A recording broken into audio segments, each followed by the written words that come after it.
ये chapter complete करना है।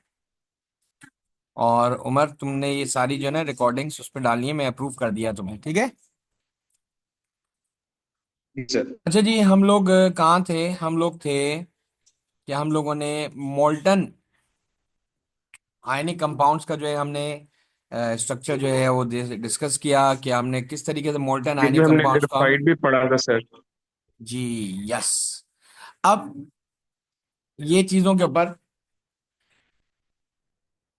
अब ये चीजों को देखते हुए देखें आपके पास, अगर इस स्ट्रक्चर को देखें तो अपना थोड़ा सा जल्दी जल्दी करते हैं, आज इंशाल्लाह ये चैप्टर हमारा कंप्लीट हो जाएगा।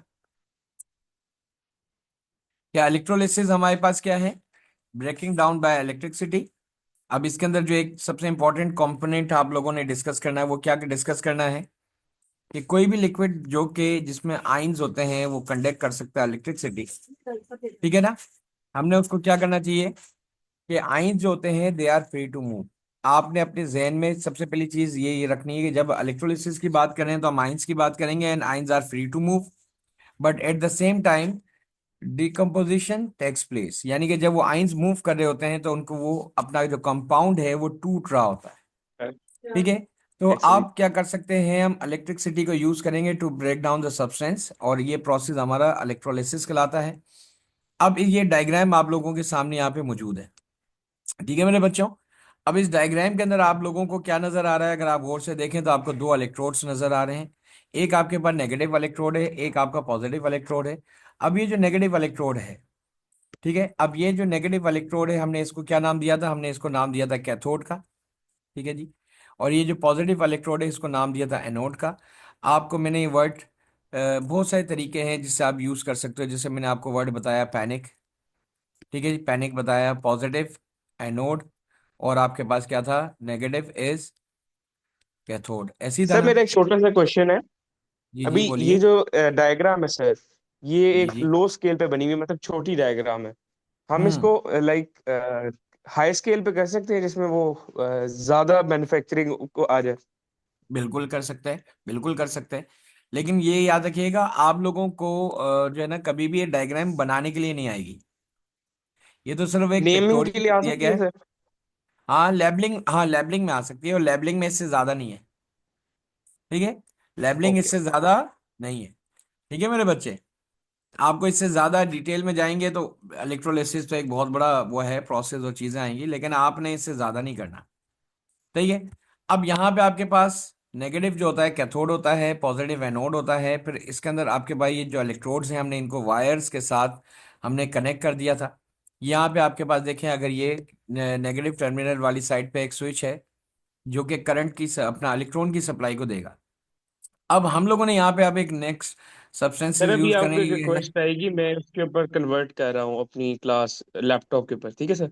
वो आप एक्सेप्ट ठीक कर है, लीजिएगा। सही है, कोई इशू नहीं है। ओके। अब यहीं पे ही अगर आप गौर से देखें तो आपके पास क्या हो रहा था?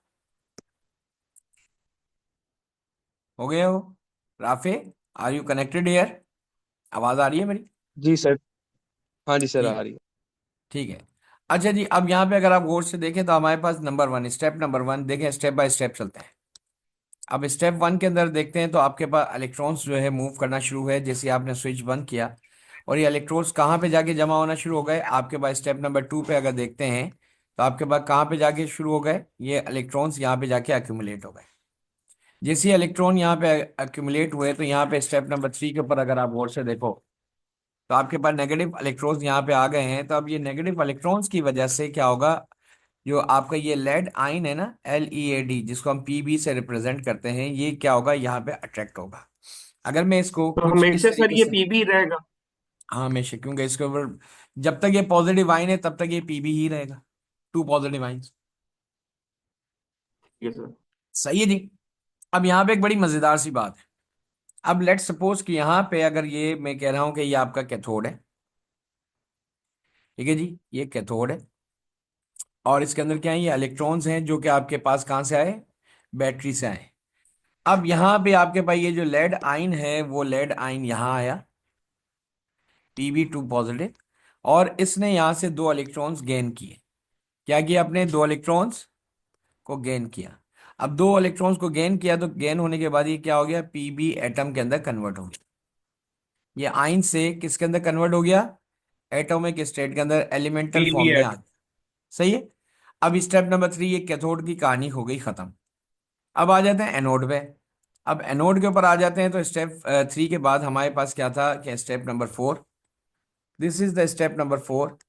अब स्टेप नंबर 4 पे अगर आप गौर से देखें, अब स्टेप 4 पे ये एनोड है, एनोड पॉजिटिव होता है। तो इस पे कौन सी चीज होगी, positive pay negative ions attract होंगे। तो नेगेटिव आइंस यहाँ पे कौन से, ब्रोमाइड आइंस हैं। अब ब्रोमाइड आइंस यहाँ पे क्या करेंगे, अब यहाँ पे भी देखते हैं हम। अब लेट सपोज कि ये आपका एनोड है।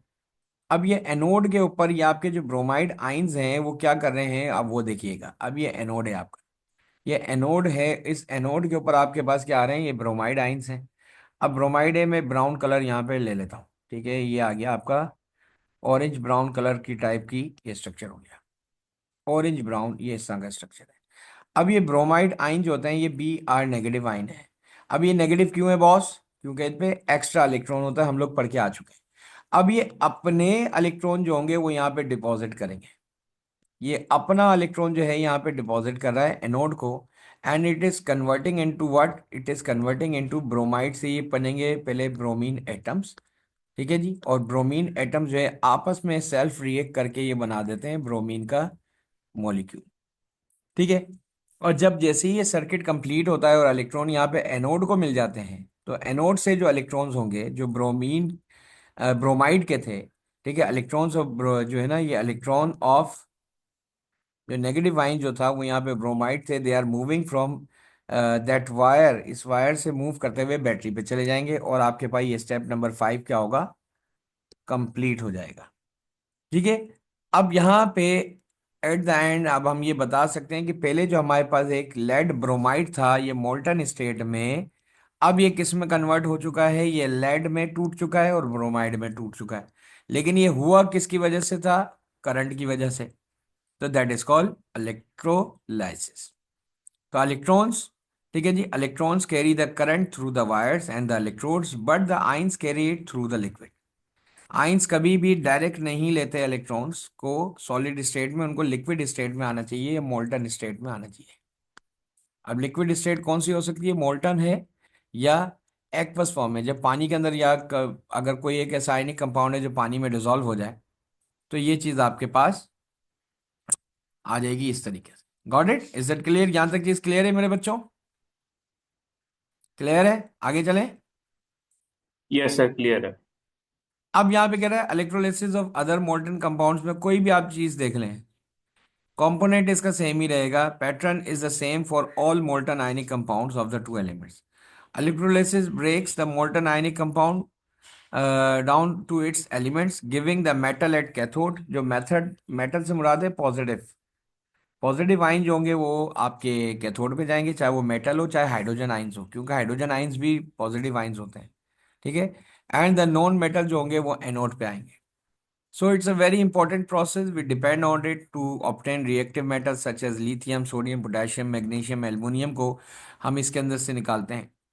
अब electrolysis of the aqueous solution के हवाले से अगर हम बात करते हैं, जैसे मोल्टन सोडियम क्लोराइड की, अभी पिछली क्लास के अंदर ही आप लोगों को मैंने मिसाल दी कि अगर सोडियम क्लोराइड है तो इसके अंदर सोडियम जो है वो आपके पास क्या है, वो Na पॉजिटिव है, और क्लोराइड जो है वो आपके पास क्या है, Cl नेगेटिव है। तो आपका कैथोड पे क्या जाएगा, कैथोड के ऊपर जाएगा सोडियम। ठीक है। और एनोड पे क्या जाएगा, क्लोराइड जाएगा जो नेगेटिव है।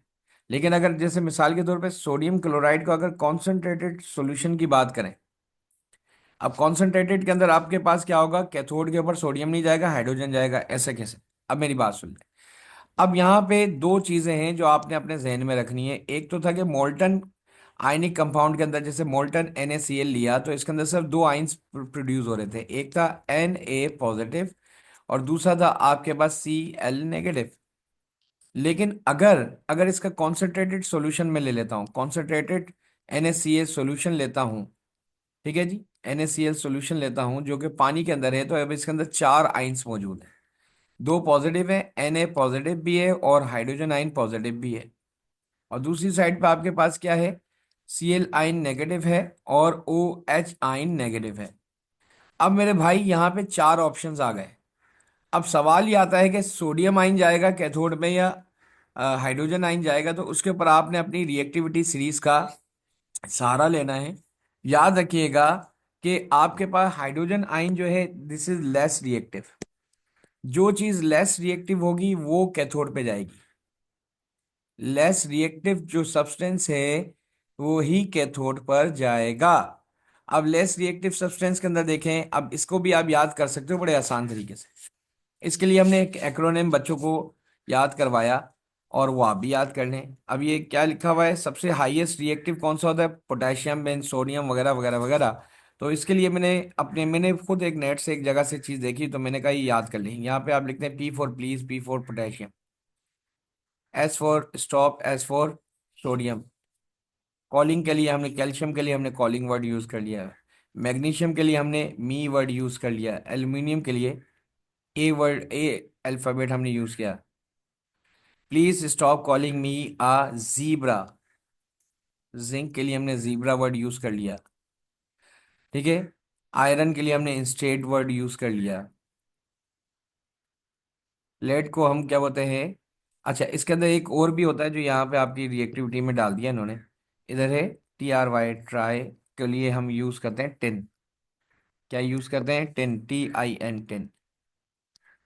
ठीक है। तो हम यहाँ पे यूज कर सकते हैं स्ट्रेट, ट्राई। लेड के लिए हमने लर्निंग वर्ड यूज कर लिया। How, hydrogen.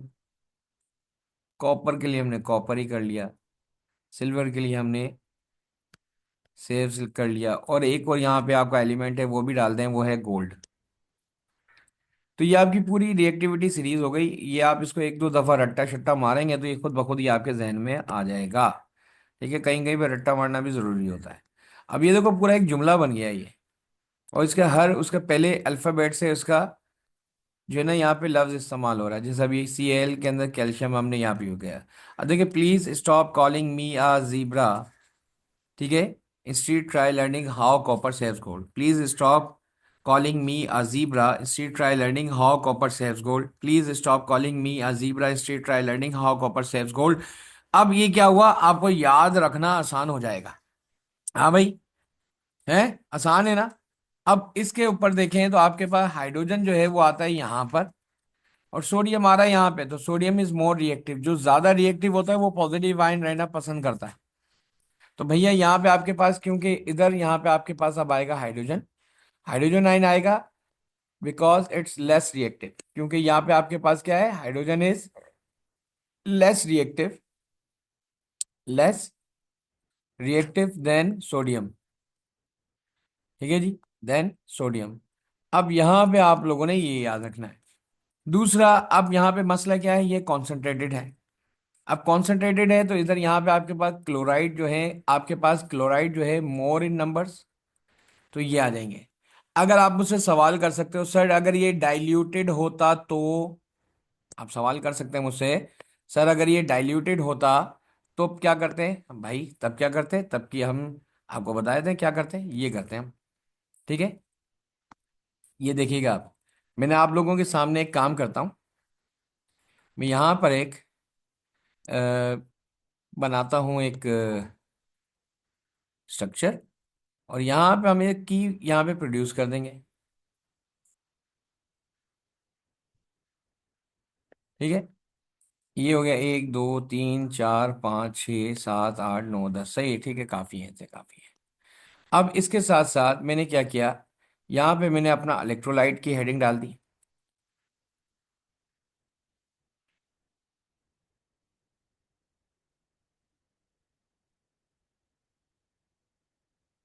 ये मैंने सोडियम क्लोराइड की यहाँ पे मैंने हेडिंग डालने की, यहाँ पे इलेक्ट्रोलाइट आ गया। अब मैंने लिखा reaction at cathode and reaction at anode. ठीक है। क्या अब अच्छा, अवेलेबल आइंस, ये एक और हेडिंग डाल दें आप यहाँ पे। क्या आपके पास कौन कौन से यहाँ पे आइंस होंगे मौजूद। ठीक है, एक एग्जांपल से आप खुद ब खुद ये सारी चीजें समझ में आ जाएंगी। फिर आपके पास रिएक्शन एट कैथोड पे डाल देता हूँ, और एक मैं रिएक्शन एट एनोड पे यहाँ पे हेडिंग डाल देते हैं। ठीक है।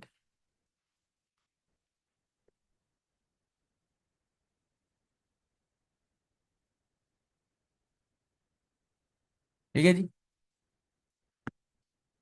अब यहाँ पे देखें, अब सबसे पहले जो मैं हेडिंग डाल रहा हूँ मेरे बच्चे में, क्या हेडिंग डाल रहा हूँ मैं यहाँ पे, देखें आप लोगों के सामने मैंने यहाँ पे लिख दिया इलेक्ट्रोड,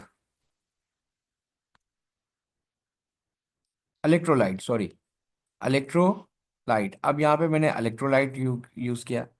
अब मैंने यहाँ पे क्या, आयोन्स के कौन कौन से यहाँ पे आपके पास आयंस मौजूद होंगे, यहाँ पे फिर मैंने लिख दिया रिएक्शन एट कैथोड, कि कैथोड के ऊपर क्या होगा, एंड रिएक्शन एट एनोड। ठीक है बॉस। अब यहीं पे अगर आप गौर से देखें तो मेरे पास बड़ी जबरदस्त सी और बड़ी प्यारी सी चीज यहाँ पे आप लोगों को समझने में आपको मैसर होगी, and you will be amazed कि सर आपने इतना आसान कर दिया हमारा काम। ठीक है बॉस। अब यहाँ पे अगर गौर से आप देखें कि फॉर एग्जांपल हम यहीं पे पहली आप एग्जांपल ले लेते हैं, वही आपके पास है NaCl। NaCl लिखा है सॉलिड स्टेट में। अवेलेबल आइंस क्या है? नो। सोडियम कोई भी आइंस क्लोराइड। नहीं होगा, कोई भी नहीं होगा मेरे बच्चे। सोडियम क्लोराइड सॉलिड स्टेट में है, नहीं आइंस नहीं तो सर, जुड़ मैं गए कह रहा आपस। था NaCl मतलब सोडियम क्लोराइड। हाँ वो सोडियम क्लोराइड, लेकिन आइंस क्या होंगे? कुछ भी नहीं होंगे। लेकिन अगर मैं ये NaCl मोल्टन फॉर्म में ले आऊं, लिक्विड फॉर्म में, जिसको हम बोलते हैं मोल्टन स्टेट, पिघली हुई शक्ल में, जब इसको हीट किया तो मेरे पास कौन से आइंस आ गए? Na positive and Cl negative ions आ गए। अब रिएक्शन एट कैथोड, क्योंकि कैथोड नेगेटिव होता है और एनोड पॉजिटिव होता है, तो मैंने क्या किया, जो पॉजिटिव आइन है वो कहाँ जाएगा? कैथोड पे जाएगा, और नेगेटिव आइन जो होगा वो एनोड पे जाएगा। जो पॉजिटिव आइन जो कैथोड पे गया, उसने क्या किया, उसने अपने इलेक्ट्रॉन को गेन किया और वो कन्वर्ट हो गया किसके अंदर? सोडियम एटम में। अब नेगेटिव आइन जो है इसने अपने अंदर से इलेक्ट्रॉन लूज किए, and it will change into chlorine.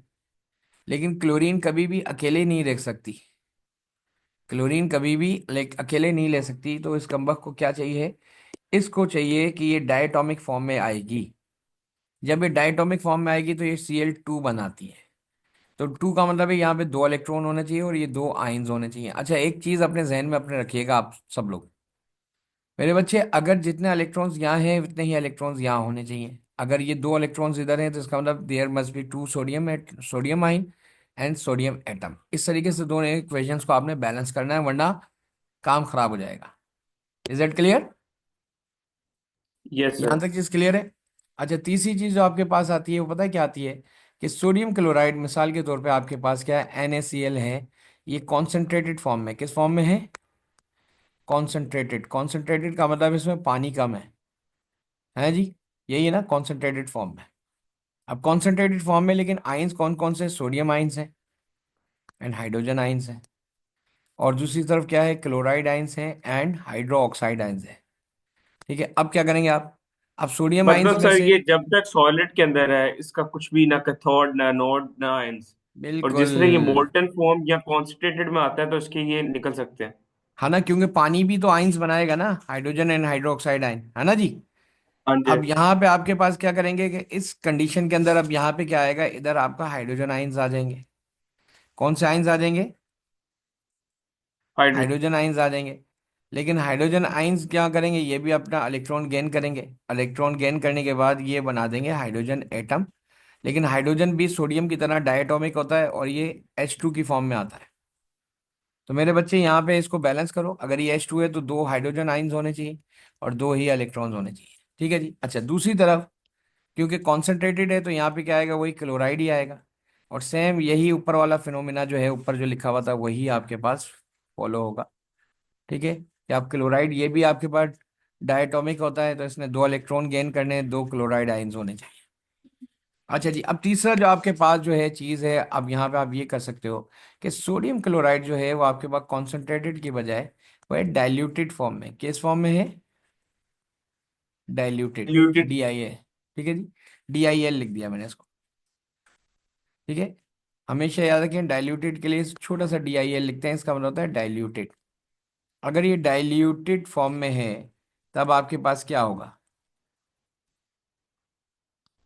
अब डाइल्यूटेड फॉर्म में होने की सर ये वजह से, डिल्यूटेड फॉर्म के अंदर है तो फिर इसको बनाने चाहिए। बिल्कुल। लेकिन ये देखें, ये डाइल्यूटेड है। डाइल्यूटेड का मतलब क्या होता है? मोर वाटर, पानी इसमें ज्यादा है जी। H2O कॉन्सेंट्रेटेड उसमें का मतलब, ज्यादा लिखेंगे। हाँ बिल्कुल। लेकिन आइंस कौन कौन से होंगे? वही sodium ions and hydrogen ions. और यहाँ पे भी आपके पास क्या है? क्लोराइड आइंस है एंड हाइड्रोक्साइड आइंस है। तो मेरे चंदा क्योंकि सर यहाँ वो पे तो देखें, कॉन्सेंट्रेटेड आ गया ना हमारे पास, मगर इसके अंदर उन्होंने बताया डाइल्यूटेड बाय मोर वाटर, तो वाटर प्रेजेंट होना चाहिए उसके अंदर। आप कॉन्सेंट्रेटेड में भी वाटर था। जी सर। लेकिन आपके पास चक्कर क्या है? चक्कर में चंदा ये रहेगा। देखें, पहली बात तो है कि सोडियम और हाइड्रोजन आइंस हैं, तो यही इक्वेशन के हाइड्रोजन जाएगा, because hydrogen is less reactive, है ना जी। Hydrogen is less reactive. But what about कि यहाँ पे क्या जाएगा? क्योंकि यहाँ पे देखें, ये जो क्लोराइड जो था ये मोर था, कॉन्सेंट्रेटेड के अंदर ये क्लोराइड ज्यादा है, डाइल्यूटेड में हाइड्रो ऑक्साइड ज्यादा होता है। Got it? For that reason जी अब सर। आप लोगों ने हमेशा हमेशा के लिए, अगर डाइल्यूटेड फॉर्म है और उसमें हाइड्रो ऑक्साइड आएगा, तो ये इक्वेशन याद कर ले हमेशा हमेशा के लिए। हमेशा हमेशा के लिए ये इक्वेशन याद कर लें, इसको रट्टा चाहे रट्टा मार लें। वो है 4OH नेगेटिव आइंस। मैं डायरेक्ट इसको बैलेंस करके बता रहा हूँ, 4OH नेगेटिव आइन। अब ये 4OH नेगेटिव आइन जो है ना मेरे चंदा, ये बनाते हैं आपके पास टू वाटर मॉलिक्यूल, 2H2O। ठीक है जी। और उसके बाद आपका O2, और आपके पास क्या होगा? ये 4 इलेक्ट्रॉन्स। दैट्स इट, खत्म हो गई बात। ठीक है। इसको हमेशा हमेशा के लिए अपनी जिंदगी का हिस्सा बना लें कि जब ये डाइल्यूटेड फॉर्म होगी, कौन सी फॉर्म होगी मेरे चंदा? डाइल्यूटेड होगी, तो इस इक्वेशन को याद कर लें, ये आपके पास जिंदगी का असासा है। जी डाइल्यूटेड के सर। अंदर सर ये इसका बना। स्क्रीनशॉट तो सेंड कर दे ग्रुप के अंदर। ये आपका पूरा पूरा हम आपको स्क्रीनशॉट, क्या अपनी पूरी आपको लेक्चर भेज देंगे अभी। ठीक है, समझ में आ गई? अब डाइल्यूटेड के लिए आपने याद रखिएगा कि आपके पास जब भी हो ना, कि मोर आइंस हो आपके पास, अगर ये ए पॉजिटिव आइन है और बी पॉजिटिव आइन है, तो आपके पास क्या है कि आप देखेंगे यहाँ पे ए इज मोर रिएक्टिव। अगर ये मोर रिएक्टिव है तो ये आगे नहीं जाएगा। और बी जो है वो आपके पास क्या है? B is less reactive. अगर ये लेस रिएक्टिव होगा, जो लेस रिएक्टिव होगा वो आपका कैथोड पर जाएगा। पहली बात तो ये है। तो यहाँ पे क्या होगा? बी पॉजिटिव जो होगा वो आपके पास एक कैथोड, कैथोड पे जाएगा। और कैथोड पे जाने के बाद बी पॉजिटिव जो होगा, अपने पास एन नंबर ऑफ इलेक्ट्रॉन्स को गेन किया उसने, और वो क्या हुआ? बी एटम के अंदर चेंज हो गया। इसी तरीके से अगर आपके पास, अगर ये दो आइंस हैं, एक है सी पॉजिटिव और सी नेगेटिव, ठीक है मेरे चंदा। अब एक है सी नेगेटिव और एक है आपके पास डी नेगेटिव। तो यहाँ पे आपके पास देखना है कि सी और डी जो है, अरे सर ये डी की मैं चीज का है? मैं कोई भी एक मैंने फर्ज कर लिया। ठीक है, जस्ट कंसीडर। अच्छा रैंडम है। अब रैंडम, अब आपके पास ये है कि अगर ये सी और डी है, चले डी भी मैं नहीं लगाता, मैं इसके अंदर OH नेगेटिव लगाता हूँ। ठीक है, क्या लगाता हूँ मैं? वो एच नेगेटिव। OH negative. अगर यहाँ पे आपके पास कॉन्सेंट्रेटेड होगा, अगर ये कॉन्सेंट्रेटेड सॉल्यूशन होगा, तो कॉन्सेंट्रेटेड के अंदर आपके पास क्या होगा? कि सी नेगेटिव जो है वो आपके पास जाएगा अपना एनोड, एनोड पे जाएगा। और सी नेगेटिव क्या करेगा कि अपने अंदर से एन नंबर ऑफ इलेक्ट्रॉन्स को माइनस करेगा, और वो कन्वर्ट हो जाएगा सी सब्सटेंस के अंदर। और अगर ये डाइल्यूटेड हुआ, इफ इट इज डाइल्यूटेड, अगर ये डाइल्यूटेड हुआ, तो डाइल्यूटेड जो है, मैंने जैसे डी हटा के मैंने OH ही लगा दिया है। अगर ये डाइल्यूटेड हुआ तो आपके पास ये OH नेगेटिव आयन जो है वो आपके पास कहा जाएगा एट एनोड, वो एनोड पे जाएगा। और वो क्या बनाएगा आपके पास अंदर से, अपने अंदर से प्रोड्यूस करेगा क्या? Water molecule and oxygen gas. That's it. ये हमेशा हमेशा के लिए इक्वेशन को अपने सामने रख लें, इसका स्क्रीनशॉट भी चाहें तो आप ले लें। ठीक है। एक से सब मैं लेता ये हूँ।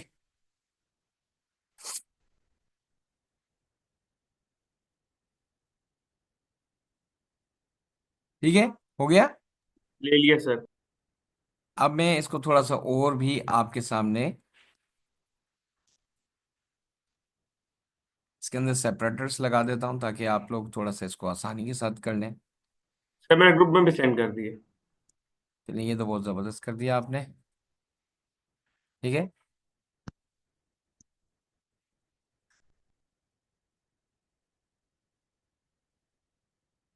अब ले लें इसको। ठीक है, अब स्क्रीनशॉट ले लें, अब ये आपका सेपरेट भी हो गया।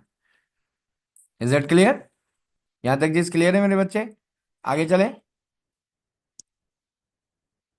ठीक है जी, बस खत्म हो रही है मेरे बच्चे। सर और बड़ी मजेदार कितनी सी देर बात लगेगी, बताऊं, मुझे जाना है।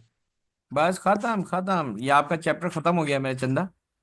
तो क्या मजे की बात बताने लगे थे आप? हाँ, ये मजे की बात ये है कि ये आपके खत्म हो गया। देखिए, रिएक्शन एट कैथोड एनोड जो यहाँ पे बताया था ना, और आपको कौन अपना ये भी बता दिया कि कैथोड के ऊपर आपकी क्या होती है, लॉस ऑफ इलेक्ट्रॉन होता है तो आपकी ऑक्सीडेशन, और एनोड पे रिडक्शन होता है, गेन ऑफ इलेक्ट्रॉन होता है। आपका चैप्टर खत्म, the chapter has been finished. अब इसकी एप्लीकेशंस है, बस वो हम देख लेते हैं, 10 मिनट बाद इसको खत्म करेंगे। What is brine? ये इसकी एप्लीकेशन है, इलेक्ट्रोलिसिस ऑफ ब्राइन। ब्राइन किसे कहते हैं? ब्राइन कहते हैं, अल्लाह आपका भला करे, ब्राइन किसे कहते हैं? Concentrated solution of sodium chloride और कॉमन सॉल्ट। ठीक है, अभी अभी आपको बताया है, ब्राइन को जब पानी के अंदर डाल के, यानी ब्राइन जो होता है उसको पानी में मिक्स किया जाता है, और बहुत कम होता है पानी इसके अंदर, कॉन्सेंट्रेटेड सॉल्यूशन होता है। लेकिन यहाँ पे अभी आप बोलेंगे सर पीछे तो आप कह के आए हैं कि आप सोडियम क्लोराइड में सोडियम सर अपना हाइड्रोजन और पाकिस्तान वो का भी बन रहे फिर थे। ब्राइन की डिपॉजिट होंगे। वो है, केवड़ा के अंदर है बहुत ज्यादा। अब मेरे चंदा, हाँ जी। लेकिन अभी आप बोल रहे थे कि सर पीछे तो आप पढ़ा के आए कि देखें कि आपका ये सोडियम क्लोराइड अगर कॉन्सेंट्रेटेड हो तो हाइड्रोजन और क्लोराइड आइंस आता है। अब ब्राइन में क्या कर लेंगे? ओ भाई मेरे चंदा, अब ये कमर्शियल बेस के ऊपर अगर मैं काम कर रहा हूँ, मिसाल के तौर पे ये ब्राइन है आपके पास। ब्राइन जो होता है वो आपके पास क्या होता है? Concentrated solution of. सर हम ब्राइन को क्या नाम है इसका, फॉर्मूला चेंज तो नहीं होता इसको कॉन्स्टिट्यूट नहीं होने नहीं की नहीं वजह नहीं से? नहीं नहीं नहीं नहीं, कोई चेंज नहीं होता। ये NaCl है। अब NaCl है तो इसके अंदर क्या है? वही चार आइंस हैं, Na पॉजिटिव, हाइड्रोजन आइंस, ठीक है, क्लोराइड आइन एंड हाइड्रोक्साइड आइन। सही है। अब मेरे भाई मेरी बात सुनना, बहुत गौर से सुनना। यहां से तो आपके पास क्या हुआ कि इस हाइड्रोजन आइंस की मदद से क्या बना आपका? हाइड्रोजन गैस बन जाएगी, है जी, क्योंकि इसके अंदर क्या करेगा, ये इलेक्ट्रॉन को गेन करेगा, ऐसा ही है। अब क्लोराइड हाँ आइन जी तो सर। गए नहीं, कौन सा हाइड्रोक्साइड नहीं गए। अब यहाँ पे आपके पास क्या बना? ये क्लोराइड आइंस की मदद से क्लोरीन गैस बन गई, क्योंकि इसने अपने अंदर से इलेक्ट्रॉन जो है वो लूज किए थे। अब आपके पास क्या रह गया बाकी? आपके पास ये देखो, ये सोडियम आइन और हाइड्रोक्साइड आइन रह गए, हैं जी। अब ये सोडियम और हाइड्रोक्साइड आइंस जो हैं ये आपस में मिलके क्या बनाते हैं? ये बनाते हैं आपके पास सोडियम हाइड्रोक्साइड। ठीक है, यही वजह है कि आपके पास यहाँ पे जो आपका सोल्यूशन है, इसके अंदर देखें, ये देखें क्लोराइड और हाइड्रोजन गैस तो दी हुई है, लेकिन यहाँ पे अगर देखा जाए तो ये आपका सोडियम हाइड्रोक्साइड भी साथ में इन्होंने रखा हुआ है। ठीक है, क्यों? जो सोडियम आइन और हाइड्रोक्साइड रह गए, क्योंकि बहुत बड़ी क्वांटिटी में काम हो रहा होता है, तो ये चीज होती है। ठीक है जी, अब देखें यहाँ पे स्टेप वन, वही चीज वही सोल्यूशन है। ब्राइन को आपने अंदर डाला, क्लोरीन गैस बन गई आपके एनोड पे, और ये जो सोडियम आइन से ये कैथोड पे चले गए। बाकी आपके पास जो हाइड्रोजन गैस थी, ठीक है, ऊपर चला गया, क्लोरीन बाहर चली गई, हमें मिल गया। अब ये सोडियम आइन मौजूद है और हाइड्रोक्साइड आइंस मौजूद हैं। सोडियम आइन एंड हाइड्रोक्साइड आइन ये दोनों मिलके यहाँ पे सोडियम हाइड्रोक्साइड बना रहे हैं। ठीक है जी, अब reaction at cathode and anode ये वही चीजें जो अभी अभी आपको बताई हैं मैंने। ठीक है मेरे चंदा। अब इसी तरीके से व्हाट प्रोडक्ट्स आर यूज्ड, अगर आप यहाँ पे देखें, क्लोरीन के अपने काम है, सोडियम के अपने काम है। क्लोरीन के अपने क्या काम है? वैसे तो ये पॉइजनस येलो ग्रीन कलर की गैस है, लेकिन ये PVC यानी पॉलीविनाइल क्लोराइड के अंदर इस्तेमाल होती है, सॉल्वेंट इस्तेमाल होती है, अपना D greasing and dry cleaning के अंदर, जो ग्रीस के दाग मिटाने के लिए सर इस्तेमाल ये होती जो है। उन्होंने लिखा हुआ है हाइड्रोजन को as a fuel in hydrogen fuel cells, इसका क्या हाँ, मतलब हुआ सर? उस पर भी आते हैं, उस पर भी आते हैं, पहले क्लोरीन से हम निकले। PVC का आपको पता चल गया एप्लीकेशन, सॉल्वेंट के तौर पे इस्तेमाल होती है, मेडिकल ड्रग्स में इस्तेमाल होती है। ठीक है, अच्छा, वीट किलर जो होती है, जंगली घास वगैरह जो हमारे जमीनों पे उगाती हैं, गार्डन्स में, उसको स्प्रे किया जाता है पेस्टिसाइड में, उसमें इनका इस्तेमाल कोई होती यूज है। नहीं होता और वो बाकी क्रॉप के मिनरल्स लेती है। जी बिल्कुल। अब क्लोरीन को वहां से उसको रिमूव कराने में इस्तेमाल करते हैं, पेंट्स में इस्तेमाल होती है, डाइज में इस्तेमाल होती है, ब्लीचेस में इस्तेमाल होती है, हाइड्रोजन क्लोराइड जो गैस या फिर HCl एसिड जो बनाते सर हैं ये हम उसमें ब्लीचेस इस्तेमाल होती अपनी है। पीएच वैल्यू की वजह से यूज होती है? नहीं, उसकी एक अलग एप्लीकेशन है, वो आप अलग सीखेंगे, लेकिन इसकी ये सिर्फ ये बताया जा रहा है, इसकी इंपॉर्टेंस बताई जा रही है कि क्लोरीन कहाँ और कैसे इस्तेमाल होती है। ठीक है। सोडियम हाइड्रोक्साइड इस तरह से जो हमने इसके अंदर बनाया, वो सॉफ्ट में, डिटर्जेंट्स में, अपना विस्कस, विस्कस कहते हैं रेयन, और दूसरे टेक्सटाइल के जो आपके टाइप के जो कपड़े होते हैं ना, उनका इस्तेमाल होता है। पेपर बनाने में इस्तेमाल होता है सोडियम हाइड्रोक्साइड, सेरेमिक्स में होता है, डाइज में होता है, मेडिकल ड्रग्स में। अब ये कैसे होता है, क्यों होता है, ये अलग वो सब्जेक्ट है। लेकिन ये बताया जा रहा है कि भाई इलेक्ट्रोलिसिस हमारे लिए कितने इंपॉर्टेंट है। अब इसी प्रोसेस में हम हाइड्रोजन बना रहे हैं। नाइलॉन मेकिंग में हाइड्रोजन का इस्तेमाल होता है। ठीक है। हाइड्रोजन पेरोक्साइड बनाने में हाइड्रोजन का इस्तेमाल होता है। ठीक है। अब चीज़ों को हार्ड करने के लिए, जैसे वेजिटेबल ऑयल जो होता है, जो बनाया जाता है, उसको जब हम मार्जरीन यानी ब्लू बैंड वगैरह टाइप की जो चीज़ है उसमें कन्वर्ट कराने के तो लिए सर हम वो हार्डनिंग सब। हाइड्रोजन तो गैस है, तो फिर जी। इसके थ्रू उसको वो करते हैं, जैसे हम उसको टेस्ट कर पंप करते हैं इसके बिल्कुल अंदर, वेजिटेबल ऑयल के बिल्कुल अंदर। बिल्कुल। और वहां से वो क्या करता है कि हाइड्रोजन यहाँ पे हार्ड करने के काम में आता है। इसी तरीके से हाइड्रोजन फ्यूल सेल में काम आता है। दिस इज अनदर टॉपिक, कि आपके भाई ये एक और टॉपिक है जिसके अंदर हाइड्रोजन फ्यूल सेल, जिसको फ्यूचर फ्यूल भी कहा मगर वो जाता है। हमारे सिलेबस में नहीं है अभी। अभी है, लेकिन बस उसके कभी कभी सवाल आ जाते हैं। ठीक है। ये ओके। मोर, ये आपको समझ में आ गया। अच्छा, एक आपके पास लास्ट चीज है कि अगर हम इलेक्ट्रोलिसिस करते हैं तो इसके अंदर हमारे पास जो कॉपर है, जो कॉपर हमें मिलता है वो सर हमारे उमर पास ने लीव इम्प्योर। कर दिया। हाँ, वो उसको कहीं जाना था, छोड़ दो। अब कॉपर जो है हमारे पास, ये इम्प्रॉप अपना प्रॉपर फॉर्म में होता है, इम्प्योर फॉर्म में होता है। हम इसको भी रिफाइनिंग कर सकते हैं इलेक्ट्रोलिसिस की मदद से। कैसे? आपने देखे मगर हैं सर इसको इसको क्या हम क्या। उससे नहीं रिफाइन कर सकते, वो जो एक और प्रोसेस है जिसके अंदर एक्सेस वाला जो मेटल होता है वो अलग हो जाता है। बिल्कुल हो जाता है, लेकिन कॉपर वो मैट उसको हम मेरे चंदा, उसके लिए हम क्या करते हैं, उसके लिए तो हमें ये काफी महंगा पड़ेगा। हाँ।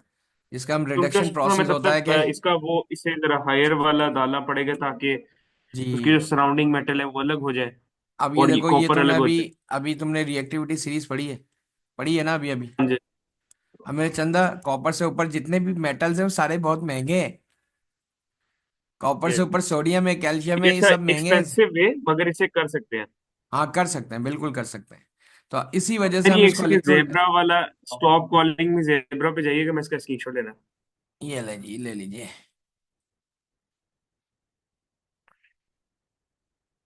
इजी हो गया। चलें आगे। हाँ जी। जी सर, और मैंने चलें। ले लिया, मैं ग्रुप में अब भेजने इसके लगा। बाद, हाँ, अब यहाँ पे देखें, इसके बाद हमारे पास क्या है कि कॉपर की रिफाइनिंग भी हम इलेक्ट्रोलिसिस की मदद से कर सकते हैं। इलेक्ट्रोलिसिस की मदद से हमने क्या किया, हमने ये देखें यहाँ पे क्या किया, कॉपर को, जो इम्प्योर कॉपर जो हमने एक्सट्रैक्ट किया, हमने उसको एनोड के साथ कनेक्ट कर लिया है जी। और प्योर कॉपर को हमने कैथोड के साथ। अब होगा क्या, जैसे ही हमने करंट देना शुरू किया तो इस पे आना शुरू हो गया इलेक्ट्रॉन। अच्छा, और ये हमारे पास कॉपर सल्फेट सॉल्यूशन है। ठीक है, CuSO4 कॉपर सल्फेट सॉल्यूशन। अब इसके जो कॉपर आइंस है वो यहाँ से इस कैथोड पे आएंगे, और इस इम्प्योर कॉपर के आइंस जो होंगे वो यहाँ से कॉपर आइंस जो है इस सॉल्यूशन में आना शुरू हो जाएंगे। हैं। और इसी वजह से आपका ये जो कैथोड है इसका साइज जो होगा वो आपके पास क्या होगा, बिगर हो जाएगा। यानी कि और ज्यादा ज्यादा ये क्या होगा, बिगर होना शुरू हो जाएगा। एक वक्त आएगा कि सर आपका इसलिए इम्प्योर। होगा कि कॉपर के अंदर जो मेटल होगा जो कि कैथोड को भरा सकता है, उससे जी वो जी। एक्सटेंड कर देगा इस वजह से। या ये कोई बिल्कुल सही। केमिकल रिएक्शन की वजह। नहीं नहीं नहीं, ये केमिकल रिएक्शन तो हो रहा है, लेकिन कॉपर डिपॉजिट होता जा रहा है ना इस पे। है जी। ओके जो सर। हाँ देखो, यहाँ से ये क्या हो रहा है, इधर से मतलब हम एक प्योर चीज से एक प्योर चीज रखकर उसको बड़ा कर रहे हैं एक इम्प्योर चीज के साथ, जी मगर जी वो सिर्फ सेपरेट कॉपर को करेगा। जी। अब यहाँ पे क्या हो रहा है, ये अटैच होता जा रहा है, और इस तरीके से आपने क्या किया, 99.9% प्योर कॉपर हमने हासिल कर लिया। ठीक है। अब ये सर बाकी प्योर आपके कॉपर ये पास। छोटा यूज नहीं कर सकता था? नहीं, क्यों? हमने तो भाई, हमने एक्सट्रैक्ट करना है ना। आपने जमीन में से एक टुकड़ा निकाला जिसमें इम्प्योर कॉपर है, और लेकिन आपको प्योर चाहिए, और आपके पास एक रॉड है कॉपर की, आपने दोनों की इलेक्ट्रोलिसिस करा ली, तो आपका जितना प्योर कॉपर जो था वो और ज़्यादा बिग हो जाएगा। क्यों? क्योंकि यहाँ से ये जितना इम्प्योर कॉपर में जो कॉपर की इम्प्योर वो थी ना, डिपॉजिट है, वो यहाँ पे इसके सॉल्यूशन में गए, और सॉल्यूशन से आपके पास ये कॉपर के कैथोड पे आ गए। बाद में अब आप क्या कर सकते हो, इस कॉपर की रॉड में से छोटी सी रॉड दोबारा अलग कर लोगे, और बाकी जो कॉपर है उसको आप मार्केट में बेच सकते हो। है नहीं है? ठीक है। अच्छा, लेकिन सर। इसका ये जो कचरा होता है ना, कचरा सलज, इसके अंदर ये इसका कचरा इस कॉपर से ज्यादा महंगा होता है। क्या लिखा हुआ है? द स्लज में contain valuable metals such as platinum, gold and silver. है इस अच्छा, गोल्ड की ज्यादातर, वजह से हम हाँ। मेल्ट भी नहीं कर सकते ना, वरना कॉपर के अंदर डिफ्यूज हो हाँ जाएगा। जी, बिल्कुल। अब यहाँ पे अब आपके देखें खोपड़े शरीफ के अंदर ये बात आ गई। सही है। अब हम इस जी कॉपर, सर। अब इलेक्ट्रोलिसिस की मदद से हम क्या कहते हैं, इलेक्ट्रोप्लेटिंग भी करा सकते हैं। मिसाल के तौर पे तुम्हें मिला, तुम्हारी अम्मी ने एक जहेज में तुम्हारे दे दिया ये कि भाई तुम्हारे अब्बू जान के साथ जब मेरी शादी हुई थी तो ये मैं एक बड़ा प्रीशियस किस्म का जग लेकर आई थी, लेकिन अब जी ये सर। इसको ये वो मानंद पड़ता स्टैचू जा ऑफ रहा है। लिबर्टी भी सर कॉपर का बना हुआ है, मगर वो ग्रीन हो गया। हाँ, तो वो तो उसके वो रिएक्शन हो रहे हैं ना, हवा में मौजूद ऑक्सीजन उससे रिएक्ट करती जा रही है। लेकिन अगर आपने हाँ इसको जी। जग को, अब ये जग आप चाह रहे हो आप अपनी मम्मा को ये जग वैसे ही खिलखिलाता हुआ और ये क्रोम के साथ बना हुआ आपको नजर आए चांदी के कलर की तरह, अब आप क्या करोगे? हाँ जी। इलेक्ट्रोप्लेटिंग कराओगे। अब आपने क्या किया, इसके अंदर आपने सिल्वर जी नाइट्रेट सर। का सॉल्यूशन डाला, स्टेप नंबर 1। ठीक है, एनोड के ऊपर आपने सिल्वर का एनोड डाला, प्योर सिल्वर एनोड। ये देखें, प्योर सिल्वर एनोड डाल दिया। और यहाँ पे आपने क्या किया, इसको कैथोड के साथ, स्टेप नंबर 3। सर ये भी बहुत आपने, महंगा प्रोसेस होता होगा। नहीं, प्रोसेस तो महंगा नहीं है, but little bit time consuming, और ये उससे पहले से आसान है। जब आप क्या करोगे, अब देखो यहाँ से प्योर सिल्वर एनोड में से सिल्वर यहाँ पे निकल रहा है, सिल्वर आइंस यहाँ पे आएंगे, और ये जो आपके सॉल्यूशन के अंदर जो सिल्वर था वो इसके ऊपर क्या होगा, डिपॉजिट होना शुरू हो जाएगा। इसको बोलते हैं हम इलेक्ट्रोप्लेटिंग। क्या बोलते हैं इसको हम? इलेक्ट्रो। इलेक्ट्रोप्लेटिंग। कितना प्लेटिंग। मजेदार सी चीज है। हैं? और ये चैप्टर बहुत भी मजे आपका की चीज खत्म है हो सर। गया। आपका जी चैप्टर भी सर। खत्म हो गया। या गाड़ियों के ऊपर ये देख रहे हो, अब सर क्रोमिंग कितने क्रोम चैप्टर होता रह है। गए हमारे वाला?